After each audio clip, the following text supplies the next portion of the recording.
kwa kujitokeza kwenu. Nafahamu leo ni siku ya kazi na watu naendelea na shughuli zenu za kujitafutia riziki katika hali ngumu hii ya maisha ambayo imezalishwa na sera mbovu za Chama cha Mapinduzi, lakini mmepata nafasi ya kuweza kuja kutusikiliza.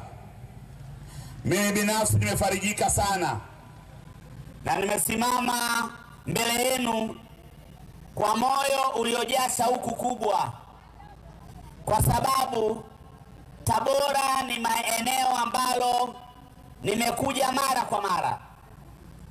Nimezungumza na watu wa Tabora kwa muda mrefu sana, na nimekuwa napita hapa sio kwa sababu tu ni njia ya kuelekea nyumbani Kigoma au kutoka Kigoma kuelekea sehemu nyingine ya Tanzania, lakini kwa sababu Tabora ni eneo ambalo kiasili ni eneo la mapambano. Tabora ndipo anapotoka Fundikira, mmoja wa machifu ambao waliongoza mapambano kwa ajili ya kukomboa nchi yetu. Tabora ndipo anapotoka Isike, mmoja wa machifu ambao walikataa kukamatwa na wazungu na wakaamua kujiua kwa ajili ya kutunza utu wa Afrika. Tabora ndio eneo ambalo lilionyesha dhahiri kwamba vita vya kwanza vya dunia mwisho wake umefika, pale ambapo the Battle of Tabora, vita ya Tabora ilipopigwana hapa Tabora na Mbelgiji kumpiga Mjerumani, Mbelgiji akishirikiana na Mwingereza, na hatimaye eneo hili la Tanganyika likawa limechukuliwa na Waingereza mara baada ya vita vya kwanza vya dunia. Tabora ni eneo la historia. Hapa ndipo ambapo chama cha TANU mwaka 1958 viongozi wetu wakiwa na taharuki kubwa, wakiwa hawajui la kufanya, walikutana hapa Tabora kwenye mkutano maalumu wa halmashauri kuu ya TANU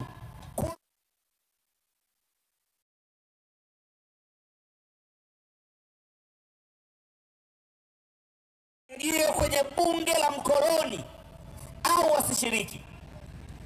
Ni jambo ambalo lilikigawa chama cha TANU, chama cha ukombozi wa Tanzania.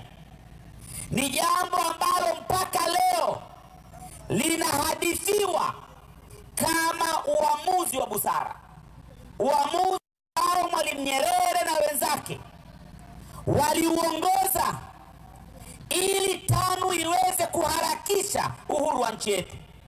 Tabora ndipo maamuzi hayo yalipofanyika. Hili ni eneo la historia, ni eneo la mapambano. Kwa tunapokuja Tabora tunajua tunakuja kwa watu wa namna gani.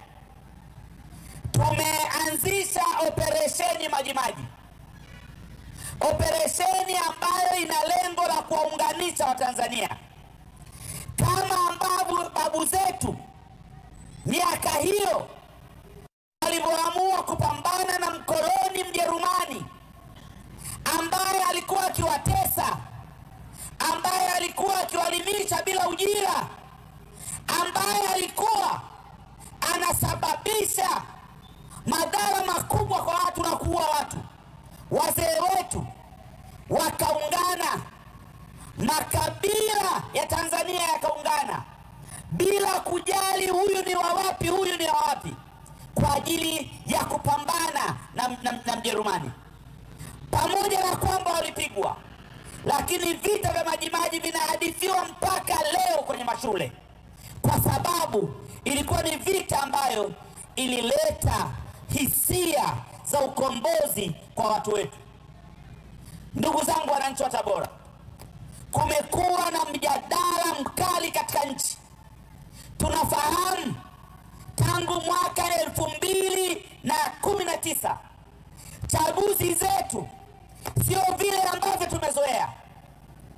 Chaguzi zetu zimekuwa sio tena thamani ya kura yako inaheshimiwa. Chaguzi zetu zimekuwa ni chaguzi ambazo dola ndio inaamua nani awe mwenyekiti wa kijiji, nani awe mwenyekiti wa mtaa, nani awe diwani, nani awe mbunge, nani awe rais. Tunafahamu kwamba hayo ni mambo ambayo yanawachukiza. Tunafahamu kwamba haya ni mambo ambayo yanawafanya msinyae katika siasa, msipende tena siasa. Na tunaona na tunasikia fikra za watu kuhusiana na michakato ya kiuchaguzi. Lakini tumejifunza kwenye historia. Hapa Tanzania tumejifunza Zanzibar. Zanzibar mwaka 2015 vyama vya upinzani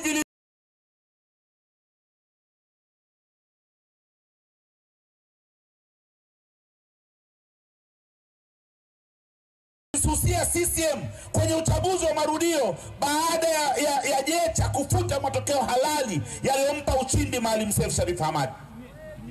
CCM hawakujali, walirudia uchaguzi bila kujali, wakabakia na baraza la wawakilishi peke yao bila kujali, wakatunga sheria mbaya za uchaguzi kwa sababu hapakuwa na wapinzani ndani ya baraza la wawakilishi. Chama cha Mapinduzi baada ya uporaji wa uchaguzi wa mwaka 2020 kilibaki na bunge la chama kimoja, bunge ambalo lilishindwa kuisimamia serikali, bunge ambalo lilishindwa kutetea maslahi ya watu, bunge ambalo lilishindwa kusimama na nyinyi wananchi kwenye masuala mbalimbali.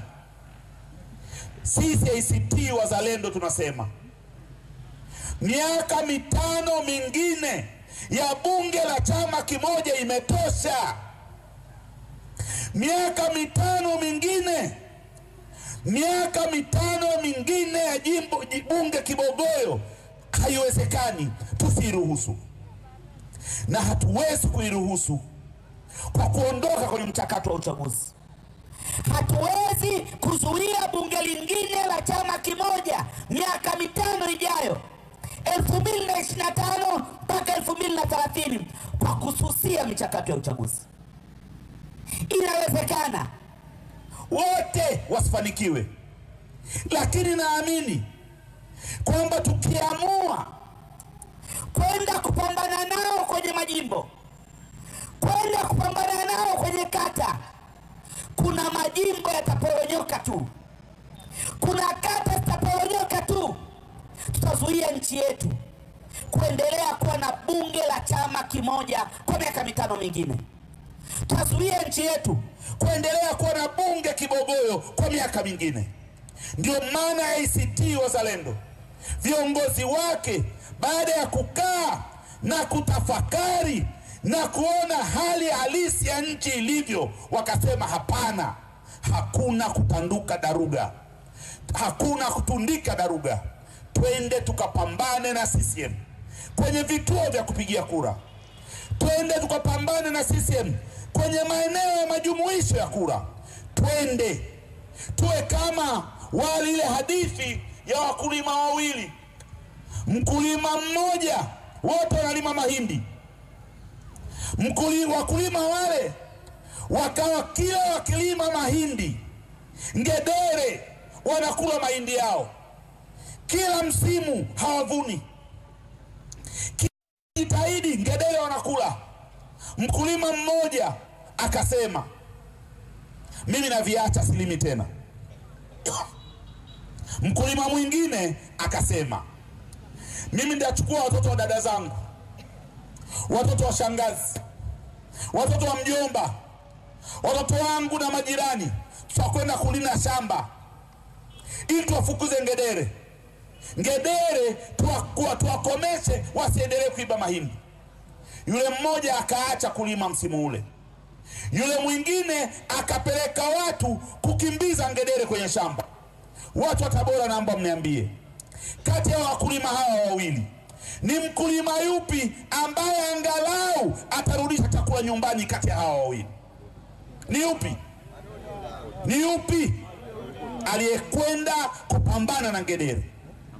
Tusiwaache CCM kwenye uchaguzi peke yao. Twende tukapambane nao. Twende tukalinde kura. Ndio maana tunasema Oktoba linda kura. Inawezekana katika majimbo 222 tusipate yote, lakini hatakosa majimbo 30, 40, 50 ambaye atenda kuligeuza lile bunge na kuondoa ukibogoro wa bunge na kuondoa nchi yenye bunge la chama kimoja.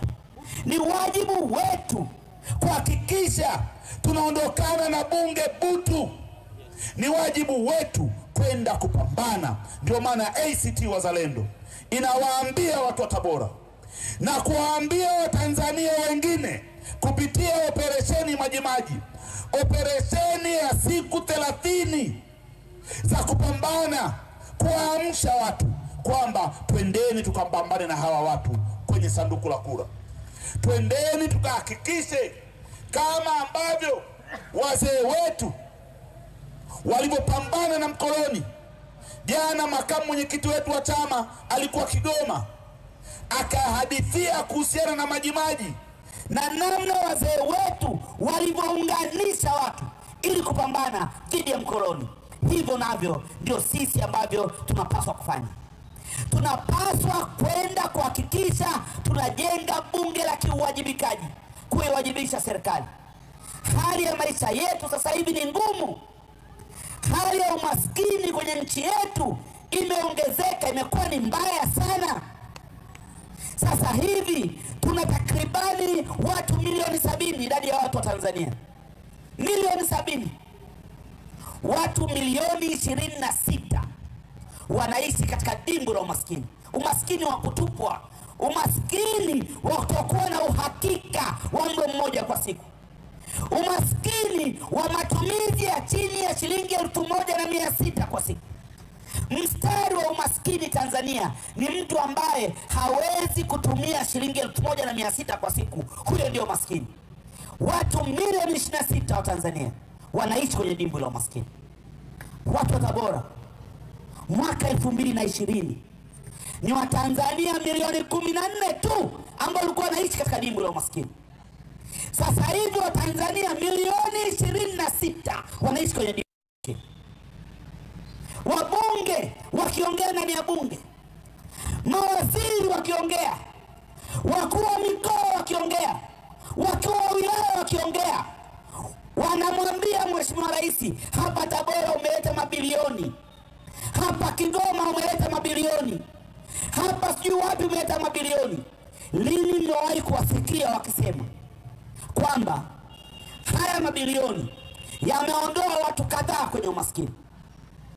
Hata siku moja hujawahi kuwasikia.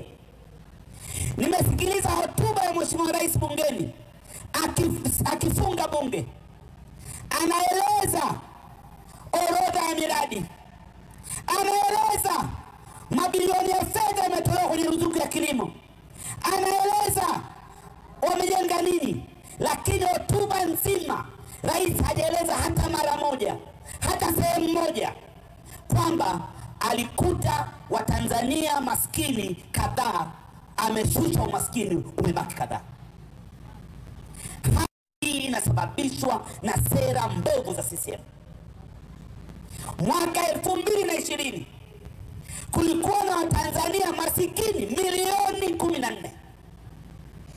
Mwaka 2025 kuna Watanzania masikini milioni 26. Watanzania milioni 12 zaidi wamekuwa maskini. Mkoa wenu wa Tabora ni miongoni mwa mikoa ambayo tunaita ipo kwenye ukanda wa umaskini. Mkoa wa Tabora niliwaeleza kwenye mikutano yangu mbalimbali ambayo nilipita. Mara ya mwisho nilikuwa hapa mwaka 2024. Niliwaeleza kwamba Tabora ni miongoni mwa mikoa masikini zaidi 7 hapa Tanzania. Tabora, Kigoma, Katavi, Rukwa, Simiyu, Shinyanga, Geita, Kagera. Mikoa yenye utajiri mkubwa, mikoa yenye ardhi ya kutosha, mikoa yenye mazao ya biashara, mikoa yenye madini, ndio mikoa inaongoza kwa umaskini.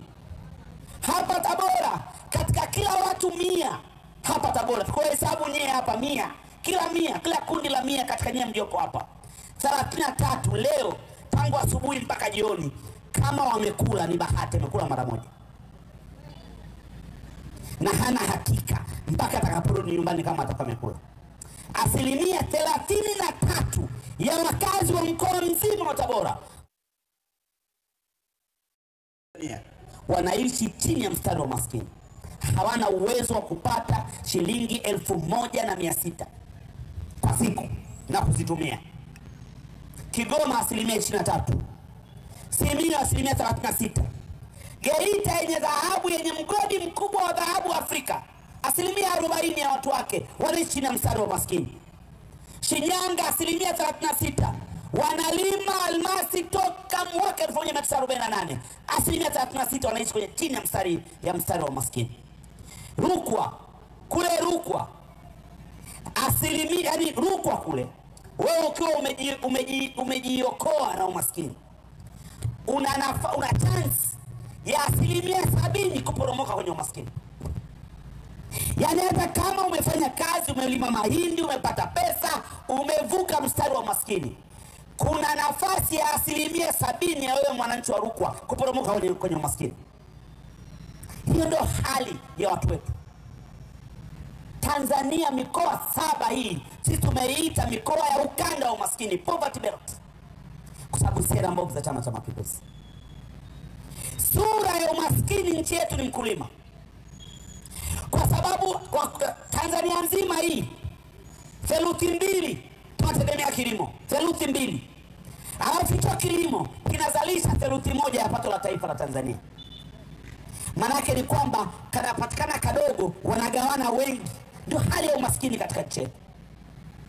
Na hali hii ya umaskini hamjaisababisha nyie, mmesababisha sera za CCM. Mnalima tumbaku. Mwaka jana tumeuza nje tumbaku ya dola za Kimarekani milioni 500. Lakini angalia wakulima wa tumbaku wa Tabora, angalia hali zao, angalia madeni walionayo, angalia vyama vya msingi vya ushirika hapa, madeni wanayodaiwa. Takwimu huko serikalini, benki kuu, dola milioni 500, zaidi ya trilioni. Kwa mwananchi wa kawaida hakuna kitu, kwa sababu sera za CCM ndio zimetufikisha hapa. Kwa nini tuwaruhusu CCM waendelee kuwa bungeni peke yao? Kwa nini tuwape tiketi CCM ya kuendelea kwa madarakani bila kuchalenjiwa? Lazima tuingie kwenye uchaguzi, lazima tukapambane, hakuna kutunduka daruga. Ndio maana tunasema Oktoba linda kura. Ushujaa sio kukimbia mapambano, ushujaa ni kukabiliana na adui. Na kukabiliana na adui kuna mambo mawili tu, utakufa au utamshinda adui. Kwa nini ukimbie? Kwamba nisiposhiriki, nikishiriki tutaua watu. Nimemsikia mbunge mmoja leo anasema yeye hawezi kukubali kushiriki kwa sababu atawapeleka watu wataenda kuuawa. Lini upinzani uliwahi kushinda bila mapambano? Lini? Mimi nimeshinda mara 3 kwenye tume hii ya CCM mbovu isiyo huru, mara 3. Nani alisema tulishinda kirahisi?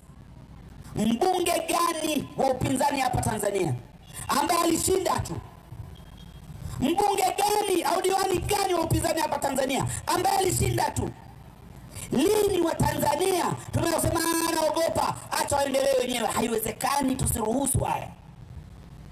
Na nawasihi watu wote kabisa, twendeni kwenye sanduku la kura, twendeni tukahakikishe tunaiondoa CCM. Tunaweza, ni jambo la mapambano tu, ni jambo ambalo tunaweza tukalifanya, ni jambo linalohitaji kuunganisha watu, Ni jambo ambalo tunahitaji kuhakikisha tunajifunza kutokana na historia ya Tabora, historia ya maamuzi ya busara ya TANU.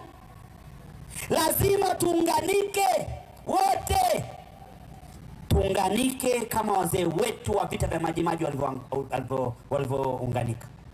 Lazima tutumie roho ya Majimaji kama roho ya sasa ya kufanya kazi, kama roho ya sasa ya kupambana, ili tuondokane na utani ambao sisi wanatuletea. Janet ameeleza hapa. Leo kila mchekeshaji anataka kuwa mbunge. Leo kila msanii anataka kuwa mbunge. Leo kila mtangazaji anataka kuwa mbunge. Yaani wamedogosha bunge kwamba limekuwa sasa ni eneo la machawa, limekuwa sasa ni eneo la wachekeshaji, limekuwa sasa ni eneo la mtu yoyote tu. Bunge linatunga sheria, bunge linaisimamia serikali. Bunge ndilo ambalo linawakilisha watu. Ukifanyia utani bunge, umefanyia utani uhai wa taifa. Na ili kuhakikisha bunge alifanyia utani, watu wa Tabora, pamoja na machungu mlionayo, pamoja na hasira mlizonazo, pamoja na kukata tamaa mliko nako, pigeni moyo konde, twendeni tukapambane. Tutoeni nafasi hii ya kuhakikisha tunarejesha thamani ya kura yetu. Tunarejesha bunge ambalo litaweza kuibana serikali, kuweza kupitia mikataba, kuweza kuzuia wizi kama tulivyofanya wakati wetu, kuweza kubadilisha sheria mbovu kama tulivyofanya wakati wetu. Na hii ni changamoto kwa vijana wetu. Tusikubali miaka mingine mitano ya kukaa na bunge ambalo tumekuwa nalo juzi, limeisha juzi. Na njia pekee ya kuzuia hiyo ni kwenda kwenye uchaguzi. Kwenda kwenye uchaguzi kwa kupambana. Kwenda kwenye uchaguzi kigangwe. Kwenye uchaguzi kulinda kura. Ndio maana tunasema Oktoba linda kura. Kwenda kwenye uchaguzi kwa namna ambayo tutaipa somo CCM wasirudie tena kuchezea thamani ya kura yako. Na naamini inawezekana. Naomba watu wa Tabora tuungane pamoja, tuwe pamoja chini ya ACT Wazalendo. Tumefanya maamuzi ambayo yanatokana na hekima nyingi, kutokana na uzoefu wa dunia, kutokana na uzoefu tuliopata hapa Tanzania, kule Zanzibar. Naamini kabisa kwamba tukienda pamoja tutaweza kuikomboa nchi yetu, tutarudisha heshima ya uchaguzi, tutarudisha heshima ya kura wako. Na wakushukuruni sana, asanteni sana watu wa Tabora. Mungu awabariki sana.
Haya, kwa wale ambao wanahitaji kujiunga na chama chetu kupitia mtandao wa Kiganjani, tunawakaribisha. Na wale wanataka kusajiliwa na Mwambi, karibuni pale jukwaa kubwa kwa ajili ya kupata usajili wa ACT Kiganjani moja kwa moja. Asanteni sana kwa kuhudhuria katika mkutano wetu. Tunawashukuru na tunawaombea mrudi majumbani salama. Asante DJ.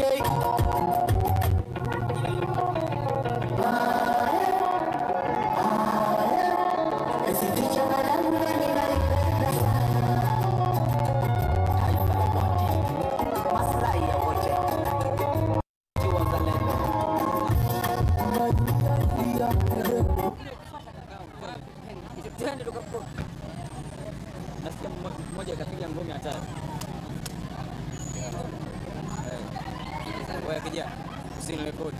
Hata wewe unakaa mbele.